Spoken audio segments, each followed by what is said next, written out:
بسم اللہ الرحمن الرحیم۔ حضرت جابر رضی اللہ تعالی عنہ کہتے ہیں کہ رسول اللہ صلی اللہ علیہ وسلم نے فرمایا، بندے اور کفر کے درمیان حد فاصل نماز کا ترک کرنا ہے۔ وضاحت: یعنی کفر اور بندے میں نماز حد فاصل ہے۔ اگر نماز ادا کرتا ہے تو صاحب ایمان ہے، نہیں ادا کرتا ہے تو کافر ہے۔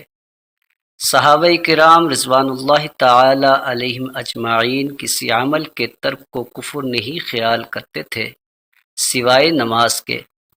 حضرت عبداللہ ابن مسعود رضی اللہ تعالی عنہ کہتے ہیں، نماز کا ترک کرنا کفر ہے۔ حضرت عمر رضی اللہ تعالی عنہ کہتے ہیں، اس کا اسلام سے کوئی تعلق نہیں جو نماز چھوڑ دے۔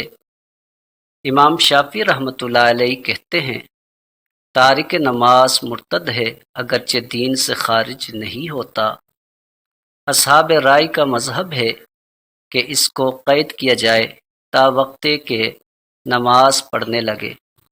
امام احمد ابن حنبل اور امام اسحاق بن راہویہ اور ائمہ کی ایک بڑی جماعت تارک نماز کو کافر کہتی ہے۔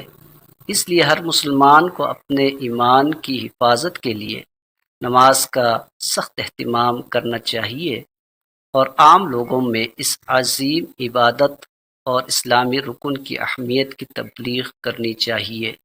سنن ابو داؤد حدیث نمبر 4678۔